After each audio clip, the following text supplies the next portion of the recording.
സമ്മാനം കൊടുക്കാൻ മറന്നോ? വിഷമിക്കേണ്ട, ആസ്റ്റർ ലാബ്സിന്റെ മാതൃദിന പ്രത്യേക ഓഫർ ഇപ്പോഴും തുടരുന്നു. ഇന്ന് തന്നെ ബുക്ക് ചെയ്യൂ.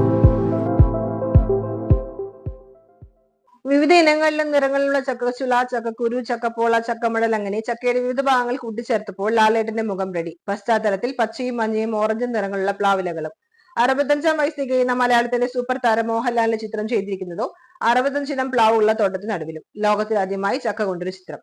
തൃശൂർ വേരൂരിലെ കുറുമാൽക്കുന്ന് വർഗീസ് തരകന്റെ ആയുർജാക് ഫാമിലിയാണ് ഡാവിഞ്ചി സുരേഷിന്റെ 97-ാം മീഡിയമായ ചക്ക ചിത്രം ജനിക്കുന്നത്. 8 അടി വലുപ്പത്തിൽ 2 അടി ഉയരത്തിൽ ഒരു തട്ടുണ്ടാക്കി തുണി വിരിച്ചു. അതിൽ മോഹൻലാലിന്റെ മുഖം സ്കെച്ച് ചെയ്താണ് ചക്കച്ചുളകൾ നിരത്തുന്നത്. UN അവാർഡ് നേടിയ കേരളത്തിലെ ആദ്യത്തെ പ്ലാവിൻ തോട്ടമായ ആയുർജാക് ഫാമിലി തൊഴിലാളികളും ക്യാമറമാൻ സിംബാദും സുഹൃത്തുക്കളായ റിയാസ് മടവനയും സെയ്ദ് ഷാഫിയുമാണ് ഡാവിഞ്ചി സുരേഷിന് സഹായികളായി ഉണ്ടായിരുന്നത്. 5 മണിക്കൂർ സമയമാണ് ഇതിനായി ചെലവഴിച്ചത്. ഏകദേശം 20 ചക്കയോളം ഇതിനായി ഉപയോഗിച്ചു. അപൂർവമായി മാത്രം കിട്ടുന്ന ചുവൻ ചക്കയാണ് ഈ ചിത്രം ചെയ്യാനുള്ള പ്രചോദനമായതെന്നും കേരളത്തിലെ വിവിധ സ്ഥലങ്ങൾ അന്വേഷിച്ച ഒടുവിലാണ് ആയുർജാക് ഫാമിലിയിലെ വർഗീസ് തരകന്റെ സപ്പോർട്ടോടെ ചിത്രം പൂർത്തിയാക്കാൻ പറ്റിയതെന്നും ഡാവിഞ്ചി സുരേഷ് പറഞ്ഞു.